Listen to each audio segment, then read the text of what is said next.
Good evening, everyone. Um, Sorry to drag you away from your what look like very productive and interesting conversations.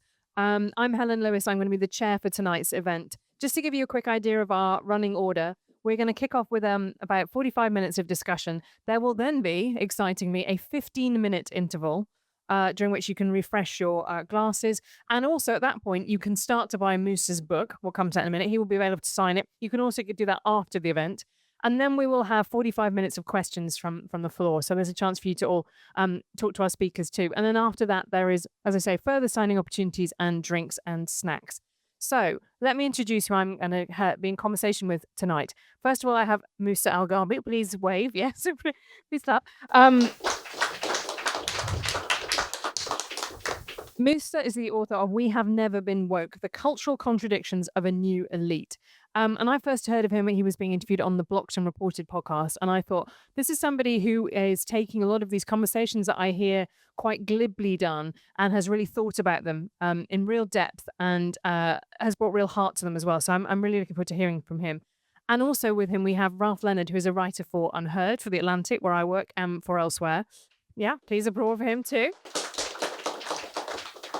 And I would say Ralph's work is both sometimes provocative, I think I'm okay with saying that, but always deeply considered and intellectually hefty. So I couldn't have two better people to discuss this sometimes fraught topic with. Can we start off by defining our terms? Because every time I use the phrase woke online, someone screams at me. So if we're going to talk about after woke, we should probably talk about the actual bit that happened. How would you define that, Musa? Yeah, so somewhat controversially, what I don't do in the book is provide a crisp analytic definition of the term woke. And the reason I don't do this is because it's a much contested term. So what I do is I surface the different ways that different stakeholders have understood the term. I look at its evolution over time. And one of the things that's interesting, though, is even though folks on different parts of the political and cultural spectrum argue a lot about wokeness and what wokeness means, there are certain things that people seem to agree on, that they seem to be pointing at loosely when they use the word woke. So for instance, take the idea of trans-inclusive feminism. If you are someone who identifies as a feminist, but your conception of feminism excludes trans women as women, you're not woke. J.K. Rowling, for instance, identifies as a feminist, but she has a trans-exclusionary understanding of feminism. Since she's made that position public, no one points at J.K. Rowling and goes, "Oh, she's so woke." Right? And likewise, if you reject feminism altogether, you're definitely not woke. So there are a whole bunch of things like this that I kind of walk through in the first chapter of the book. I don't think they cohere into like necessary and sufficient conditions, and I don't think you need those for people to talk sensibly to each other, so that when they use the word, other people kind of understand loosely what they mean. Oh, and the last thing I'll say, and this is important, is actually there have been a number of different terms that have served this same function over time. So one of them that I highlight in the book, the last time we had these big cultural tumults over social justice, in the late 80s and early 90s, the term that was central to those discussions was political correctness.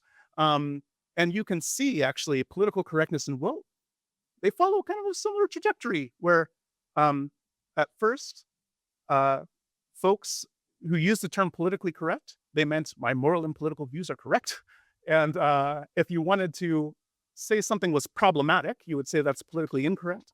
Eventually, there came to be this dispute within the left about political correctness, where one faction continued to use the term to mean my moral and political views are correct. And by the way, this was also an old word. And then another group in the left started associating political correctness with this sanctimonious, purely symbolic approach to politics. Eventually, this dispute over political correctness got seized on by the right, and they just started hitting everything that they didn't like, branding it PC or politically correct. And then eventually, no one self-identified as PC anymore. The term was pretty much exclusively used as a slur. We see the same kind of trajectory with woke today. And so for this reason, the next time there's a tumult like this, probably the word woke won't be central to it. Last thing I'll say, there was this telling poll that I cite in the book, where Axios asked Americans, like, what do you think about the term woke? Do you have positive or negative associations with it? At that time, most Americans felt pretty positively about the term woke. But then they asked, if someone called you woke, would you understand that to be an insult or a compliment? And even though most Americans themselves felt pretty positively about the term, they understood in that context, if anyone called you woke, it would be an insult. Overwhelmingly, they understood that to be an insult. And so you see the same kind of pattern we saw with political correctness, we saw over wokeness. And this is one of the big contributions of the book as I'm trying to discipline these conversations a little bit more, looking at the long term, looking at the ways different stakeholders have approached it and so on. Well, Ralph, let me bring you in to say, is there anything there that you disagree with? Or is there anything there that you want to add to? Am I audible? Okay. I would just add sort of like thicken the descriptions of what we call woke, because it can obviously be used as like a kind of empty signifier. And obviously there's a lot of literature out there that is less literature. There's more like a rant against wokeness where, Robin DiAngelo can be portrayed as the greatest threat to Western civilization. But there are, if you will, like certain traits to what we call wokeness that, you know it when you see it. Like this kind of sense of a victim crusader as its ideal subject, where there is this kind of, evangelical, kind of very forceful cultural politics. But at the same time, that kind of politics is translated through the prism of victimhood, where your subjectivity is defined kind of by victimhood, or like a sense of, a victim to yourself or your quote unquote identity that you want to kind of struggle against. And, all sorts of movements or ideas, you mentioned the trans question to it. And another one would be sex work. That's, that's one, how you distinguish third wave feminism from, say, second wave feminism, because there's TERFs and then there's SWERFs. Oh, Ralph, you're making me so nostalgic. I remember when we used to argue about whether or not people were SWERFs in the early 2010s, and then the trans argument just simply swept all that away. And that's been basically like, that's had a pin put in it for about 10 years, I would think. Yeah. Yeah. Because that's one of the central arguments of, third wave feminists who also get called woke is, sex workers have been excluded from, the feminist discourse and so on. And, there are other sort of, ideas in there, like about neurodivergence or, fatophobia and all sorts of stuff. Yeah, trauma, intersectionality. So there's a whole loads of constellation of ideas and, movements and subjectivities that get put onto this thing called wokeness, that when you see it, you know what it is. Can we do, is everybody okay? Is everyone on the same page about understanding what intersectionality is, for example, like what that argument is? Yeah, okay, we're all through that, forged in that particular fire. Okay, good. Can I just have a quick moment on one other term that I think is really key to your argument, Musa, which is this idea of symbolic capitalists. Who are they in this? All right. So symbolic capitalists. The book is actually mostly not about wokeness. It's about symbolic capitalists. Symbolic capitalists are people who it's an elite formation comprised of people who make a living by manipulating symbols and data and ideas and stuff instead of, say, producing physical goods and delivering physical goods and services to people. So as a shorthand, you can think about people who work in fields like consulting, science and technology, law, academia, research, and so on.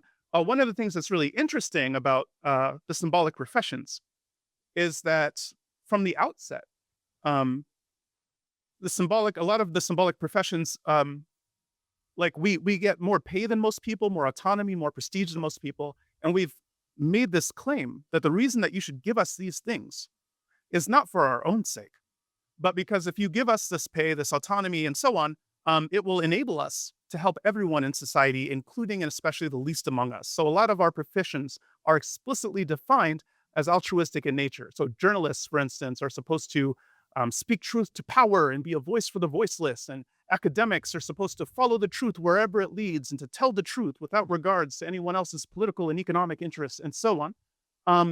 And if you look at the contemporary landscape today, at who in America is most likely to self-identify as an anti-racist, as an environmentalist, as a feminist, as an ally to LGBTQ people, and so on, it's symbolic capitalists. Politically, we're overwhelmingly aligned with the Democratic Party, and increasingly so. Ideologically, we overwhelmingly identify as some brand of left of center, left, progressive, liberal, whatever, something to denote not conservative or or right of center. And so what you might expect, kind of the core puzzle the book is trying to wrestle with, honestly, is that given how we understand and describe ourselves, and given the fact that over the last 50 years, there were these changes to the global order that made that kind of radically increased the kind of power and influence and wealth of symbolic capitalists. Given that we have this increasingly prominent and influential role in society, and given how we discuss ourselves and think about ourselves and define our professions, what you might expect is that as people like us gained more affluence and influence, you'd see inequality shrinking, you'd see longstanding social problems getting fixed, you'd see growing trust in institutions because of all the great work that we're doing. Instead, over the last 50 years, we've seen the opposite. We've seen growing inequalities. We've seen increasing mistrust in institutions, increasing mistrust in each other, growing affective polarization, increasing institutional dysfunction, and so on.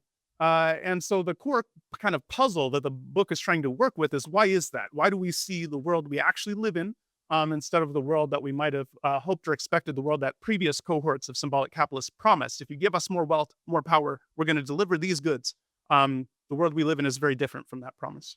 Can I be very cheeky then and ask you both to say how you would define your own politics? Because I honestly don't really know anymore how I would answer that question. Well, then why don't you start? Yeah, right. Well, I've always identified as someone who's liberal, socially liberal. I came of age during the 90s when gay rights was the big crusade, and gay marriage was the big ask from the left, and I was on board with that. And then in the last couple of years, I have written many anti-woke pieces, and I think that now, and obviously I don't think that Trump is a very good president, and I think that has sort of fritzed people's brains to some extent. Hang on a minute, you think that the left do bad things, but also the right do bad things. So that's what I mean about kind of not feeling there's a neat little slot for me anymore. Would either of you two do either of you have a less complicated experience than that, less agonized experience than that? I mean, I wouldn't say that, I don't have an agonized experience of politics. I don't, one of the things that's important to me, though, for this book and in general, was it's important to take a really symmetrical look at understanding a lot of these contested cultural phenomena. So one of the things I stress in the book, for instance, is that although most symbolic capitalists are on the left, there is a right wing among the symbolic capitalists, and there are other folks who aren't like conservative, but they're like anti-woke. And one of the things I stressed in the book repeatedly is that there's not actually much of a difference between the conservative, the anti-woke, and the woke symbolic capitalists. They live in the same kinds of communities. They have the same kinds of lifestyles. They have the same kinds of pay and social status and whatever. And then more than that, they think about politics in much the same way. Like the reason why a lot of the anti-woke and conservative people think that Robin DiAngelo is a threat to the whole world is because they also take symbols very, very, very seriously, to the point where they think kind of the ordinary struggles of ordinary people should take a back seat to these symbolic things because they care about symbols a lot. And then last thing I'll say, and then even the way they do politics is not really any different than the people they're critiquing. So in a lot of anti-woke spaces, for instance, you'll hear people say things like, Ibram X. Kendi, boo, I support the Martin Luther King approach to racial justice. And it's like, great, cool. Well, are you organizing or participating in any Martin Luther King style movements to address poverty, resist war, address racialized inequalities that persist? And the answer, of course, is no. They're sitting in their like laptops going about wokeness and using that as the stand-in for doing something. So they're not actually doing anything that's any different than the people they're criticizing. And that kind of symmetry, insisting on that symmetry, is very important to me. And so this is the thing I do repeatedly in the book. As for me, I guess my own kind of politics would be of the left in a very classical sense, radical.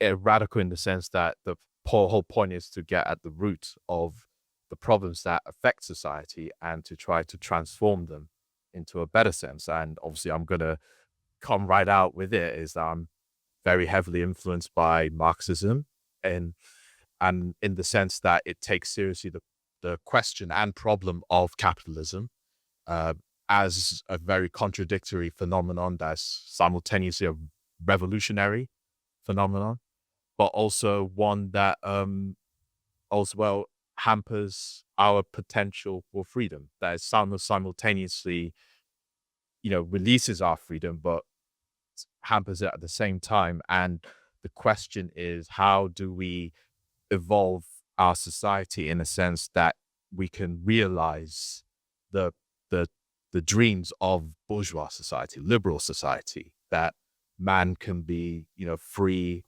and equal, and where you realize the potential of freedom for all. Okay, I like the way you sort of said that we're all going to go read Marx. This is like some kind of underground meeting, but I think I'm sure you do get a lot of reactions like that. To be honest, on the internet particularly. The title tonight is about after woke, but Musa, I think you quite convincingly, even just then, and certainly in the book, argue that there is a certain kind of cyclical pattern to this. Are we okay with saying that there is an after woke and that we're in it? So one of the big things that I tried to do in the book is kind of discipline these conversations. So in a lot of internet spaces, like the talk about the shifts that happened after 2010 were very anecdotal and very like something would happen at one college and people would go, "Oh my God, or it was kind of very vibes based. And so one of the goals of the book was to kind of discipline these conversations. I'm a social scientist, so I like to measure things. And one of the things I do in chapter 2 of the book is I show that you can actually measure that something changed after 2010. So for instance, colleagues and I analyzed 27 million news articles from 47 media outlets over the past 50 years. And we show that starting after 2010, there was this rapid shift, this uptick in discussion about prejudice and discrimination, all forms of prejudice and discrimination at the same time: Islamophobia, misogyny, anti-Semitism, homophobia, transphobia, all just poof at the same time, not corresponding really to anything that happened in the world with respect to race, gender, or sexuality in that year, as far as we could determine. In fact, we did statistical tests that show that most of that variance seems to be explained by one deeper underlying shift among the people who produce the news.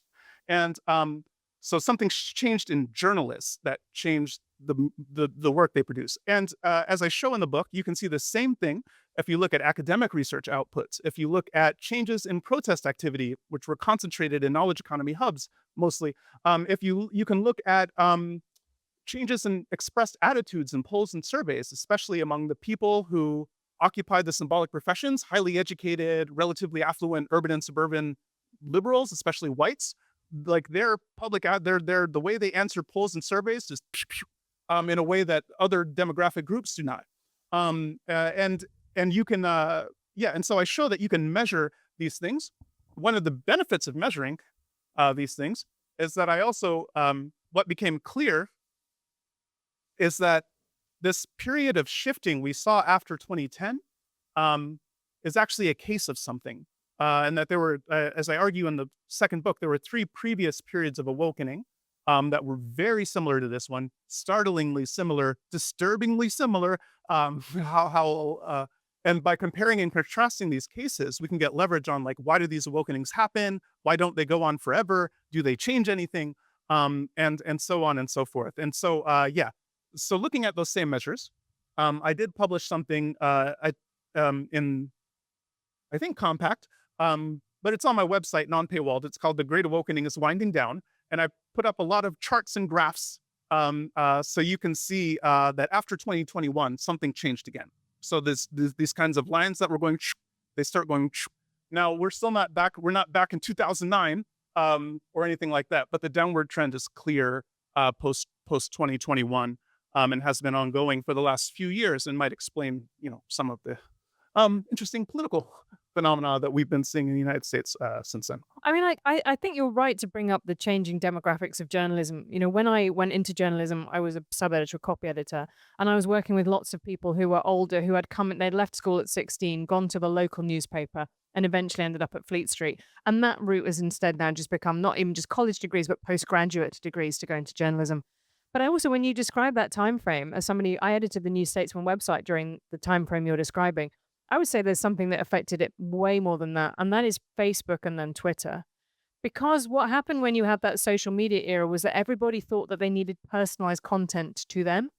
And so you ended up writing about identity groups, and that those pieces would go viral with that particular identity group, right? So it got to a ridiculous stage with BuzzFeed where they were doing, 50 things you'll only know if you are British Nigerian and born in 1993, comma, Steve. You know what I mean? But it was like personality quizzes, right? There was just basically like content for you. What can I say? Yeah. So this is actually one of the benefits of doing it cross-comparative, is that it allows us to rule out certain things. So for instance, one of the narratives that was really popular is that, what's all these changes that are happening in the culture, it's because of kids these days who don't understand free speech and whatever. But one of the things that's interesting when you get more disciplined and you look at, is actually these shifts started happening when the oldest members of Gen Z were like 10 years old. They weren't the ones driving the changes in academics, in academic articles and media and pop culture and so on. In fact, what's a better way of understanding the relationship between Gen Z and wokeness is that they came of age, like their formative years were during this period of cultural tumult, but they weren't the drivers of it.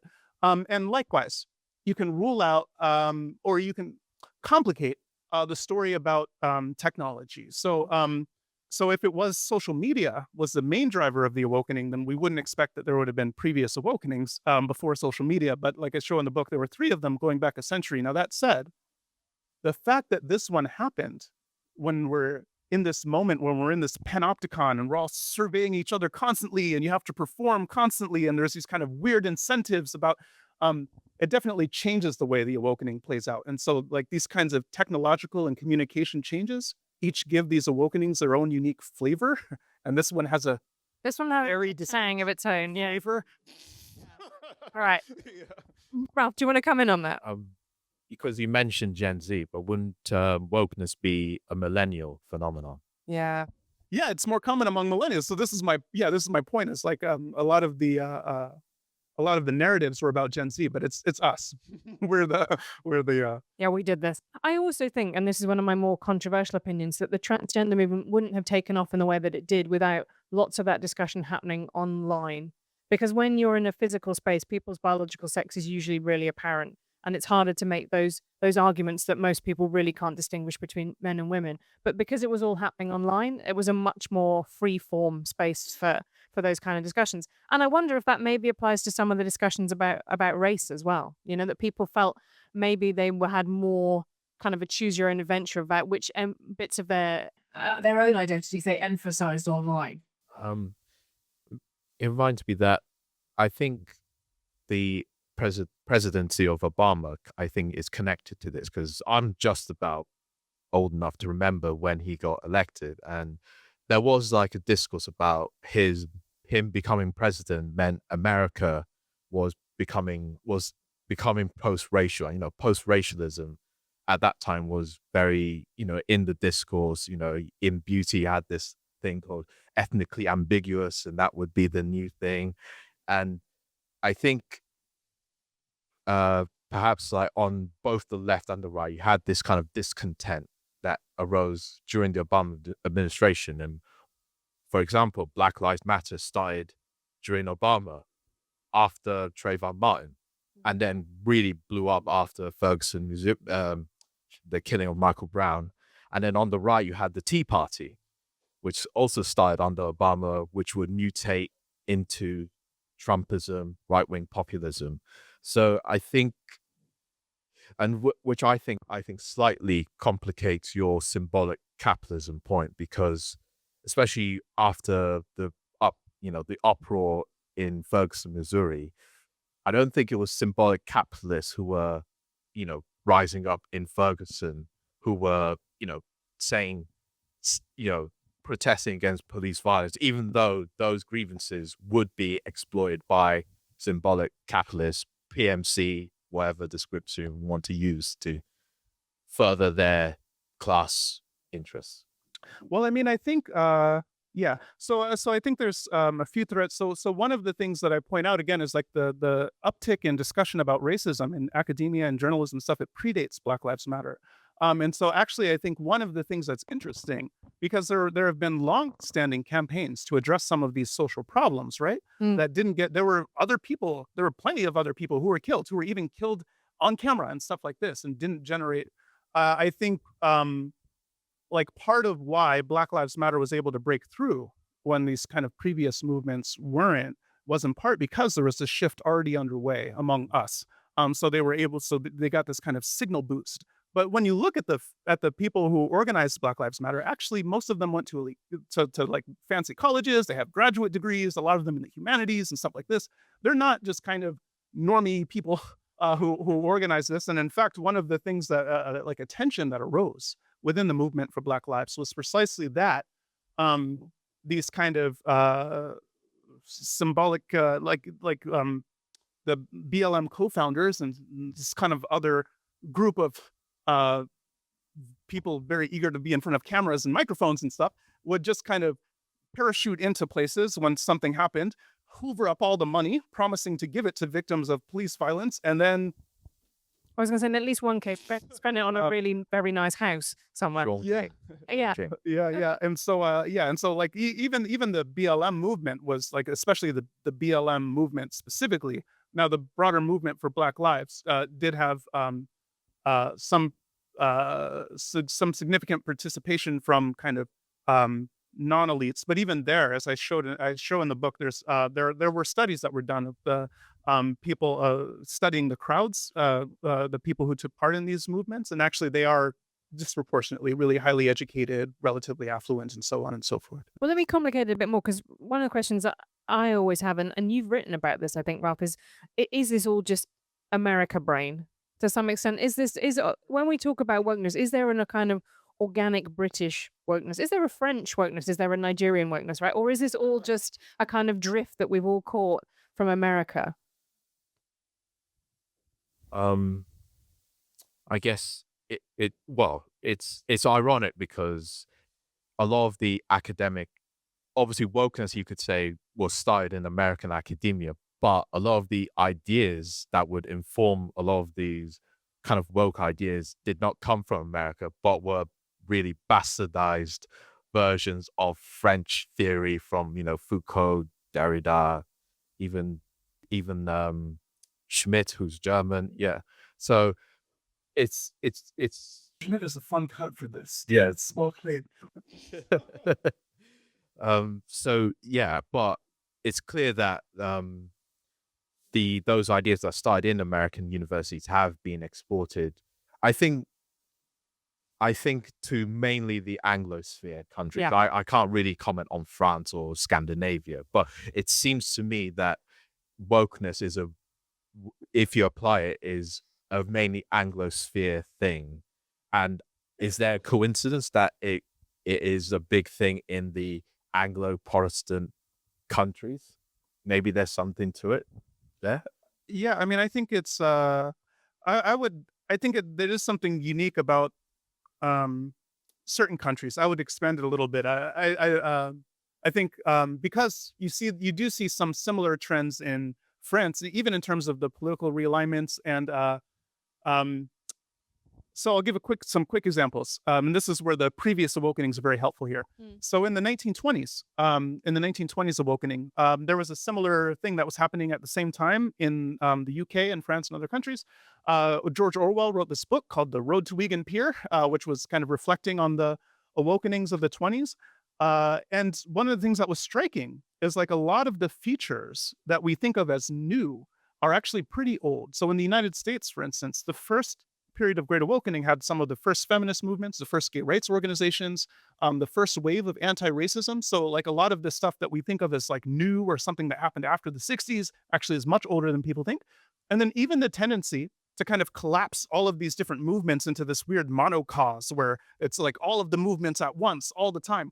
Orwell had all these quotes about how the mere words communism and socialism seem to pull as if with magnetic force all of the vegetarians and feminists and fruit juice drinkers and all of this whatever, all of them in England get sucked in as if with magnetic force.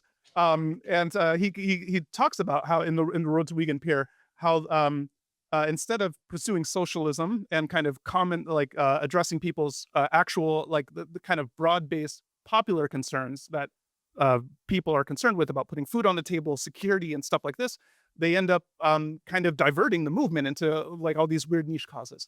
So like a lot of these things are a lot older. And then in the 60s, Pierre Bourdieu wrote a book called Homo Academicus, which was about the Great Awakening in France in the 1960s.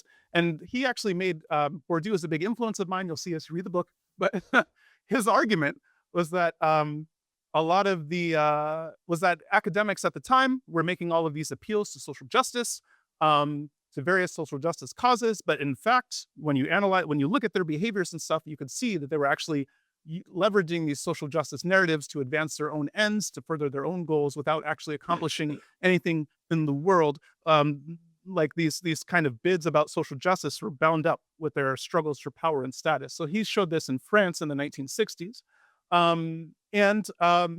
Barbara Ehrenreich also has this great book in the 1960s that kind of looks at how the same movements you saw in the States kind of proliferated throughout Western Europe. And then last thing I'll say about France, it's some of the same political realignments and contestations that you see in the US and the UK. You see some similar versions of that in France. So like if you look at some of the places where Marie Le Pen and the kind of right-leaning parties more broadly have gained, they don't track racial statistics in France the same way we do in the US, but you can see like some of the former colonial places that have like large numbers of non-white people and Muslims and so on. They were some of the places that shifted the most towards the right. You see this kind of divide between places like Paris and like key symbolic hubs like that are shifting more towards the liberal parties, and a lot of the other places which are shifting, working class places and so on, that are shifting more towards the conservative parties, including places with like large numbers of Muslims and non-whites and so on. And so a lot of these kinds of realignments, and you even see some of these tensions over wokeisme, as Macron calls it, but which is funny though, as you said, because you're absolutely right. Like a lot of these ideas came to the US from France and then got translated in weird ways and kind of intersected with all of these weird, uniquely American dynamics. And now they're head back home. Well done. You're exporting philosophy back to France, and I think you should be proud of yourselves for that. But there is one quite simple and obvious answer to what happens after woke, which is right-wing populism. Is it as simple as that, Ralph? It's a little bit more complicated than that, but I do think that the reason why there is this vibe shift that people feel that we are entering a post-woke era is obviously the elephant in the room is Donald Trump is in office. And I also would posit that we're also undergoing a transition in the global world, economic order to a post-neoliberal order. And what Trump is doing in ushering this in is like, the biggest change in the world order since the beginning of neoliberalism, since the Reagan and Thatcher revolution. And that's why I think people there is this recognition that we are going into the post-woke era. But is it really post-woke if what succeeds it is just a right-wing inversion of the same kind of tropes and characteristics that instead of... Well, perhaps you can explain this to me, because every time I log on to X, apart from boggling, there seem to be people arguing about whether or not there exists a woke right. Yeah. So do you have any more insight into who or what the woke right is? Or is it just now a mean thing that you say to people that you don't like? It seems like that kind of phrase, it seems like the sort of thing that, I know, like centrist kind of liberals kind of have coined to kind of oh, you're just like the woke left, but I think it's a little bit, it's not like they're like the right-wing version of the, I don't know, trans inclusive feminists. It's more like they're, it's like a return of ethno-nationalism, return of sort of fascination with race and racial differences, and this kind of idea where you naturalize race and racial differences, which is ironically was one of the effects of wokeness, is that it reified, to use a fancy sociological term, it naturalizes race and sexual differences, that they're, you know, white people think this way, black people think this way, and that's why we need decolonization. That's why there was this argument over the canon wars, which has gone on for a long time. And if, the what succeeds that is, the hard right saying, oh, instead of abolishing your whiteness, you should embrace it and, use it as a badge of honor, because all those, woke multicultural intellectuals are trying to stigmatize you and all that, and it plays into that same kind of victim crusader, type of ideology. It struck me that when so the Trump administration has just granted refugee status to 60 Afrikaners, and it just at the same time as stopping all other refugee programs, and it just thought, oh, for the left, it's like they've picked up that weapon that you left on the floor for them, and they're gonna use it to their own ends. I thought that was the closest thing I could think of to thinking what the kind of woke right was. Because the effect of it is that you're degenerating politics into a kind of tribal competition. Yeah, sectarianism, right? That it's just about competing tribes. Yeah, Yeah. and like what you have is like, ethno-sectarian protection rackets, like in almost mafia-like form. Well, and I think, it's important to, yeah, and this is why, I think there is this kind of important symmetry, right? So like when Trump took office, for instance, what were some of the first things that he did? Well, he wanted to, the military bases that were named after, whose names were changed because they were named after Confederates and other problematic figures. He was going to change them back. And Yeah, Mount Denali became Mount McKinley. And yeah. so there's this kind of real like absurd focus on names and things like this, which was like Gulf of America, which is very, but that said, so again, like one of the advantages of taking a more historical comparative approach is that you can see like there's an important sense in which there's stuff that's very new here, like some of the economic things that are happening and so on. But there's a lot of the things we're seeing now actually are things that repeat after each of the awakenings. So one of the things I argue in the book is that awakenings don't tend to change much in terms of like helping the genuinely marginalized and the disadvantaged in society. What you don't see is a massive transfer of resources and opportunity to the genuinely disadvantaged in society. You never see that after any of these awakenings. But what you do tend to see. Do you see the opposite? Do you see the power getting more entrenched? Sometimes, and because that's a good question, isn't it? Like, are they useless or are they actively counterproductive? I mean, they're so depending on it. So what I was going to say is, so depending on your politics and your goals, they could be counterproductive. They could be counterproductive because one of the main legacies you usually see after the awakenings is durably lowered trust in institutions, especially knowledge economy institutions. So durably lowered trust in science, in education, and so on. You see greater affective polarization. You see gains for the political right at the ballot box in the short to medium term. And the reason you see this is because even under ordinary times, as I mentioned, people who work in the knowledge professions tend to think about politics in a way that's very different from most other Americans. During these periods of awakening, those gaps grow because we shift a lot while most of the rest of the country stays on basically the same trajectory. We notice this gap is growing and we assume it's because they're getting more racist and blah, blah, blah. When you look at the data, they haven't actually shifted much. It's us who've shifted. So we correctly perceive that the gap is growing, but we assume that they're changing when it's us who's changing. But anyway, so the gap grows bigger and people care about the gap more. And they care about the gap more because of how we conduct ourselves. We become really militant about mocking and deriding and shaming and try to censor anyone who disagrees with us about these highly contentious moral and political issues, even for positions that we ourselves just adopted 10 minutes ago. If you do, and so this kind of a thing causes people to notice the gap more and care about it more. And this creates an opportunity for political entrepreneurs, usually associated with the right, to basically campaign on bringing people like us back under control. So narratives like the media is like feeding you propaganda. They don't respect you. They're not telling you the truth. They've become a propaganda machine for the Democratic Party. Or higher ed institutions aren't teaching your kids useful knowledge and skills, or just indoctrination factories. These kinds of narratives become popular after each of the Great Awakenings. And one of the consequences of them are gains for the political right, like I said, and also often the creation of alternative knowledge economy infrastructures.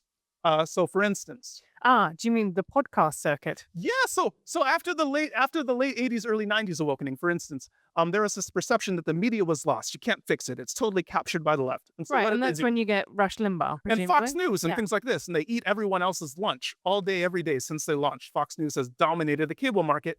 And in the contemporary moment, you see these moves by like Elon Musk trying to do this anti-woke takeover of Twitter, or Peter Thiel acquiring Rumble, or you see, as you said, the podcasting circuit.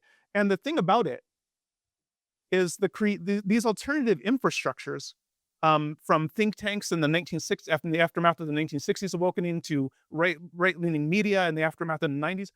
These anti-woke alternative infrastructures, they have an existential stake in kind of sowing mistrust in mainstream institutions and kind of fomenting the culture wars. Like how Fox News gets viewers, how they differentiate themselves from CNN and other outlets, is by all day, every day saying the mainstream media is lying to you, they don't trust you, they're not telling you the truth. And so to the extent that we create an opportunity and an appetite, a demand for these kinds of alternative infrastructures, because we're conducting ourselves in a way that most people find weird and off-putting and untrustworthy, we're kind of handing the shovels to our own gravediggers in a way. Fox News has been dominating. Like I said, they dominate the cable news market. They have become actually the most prominent media source in America compared to CNN and so on.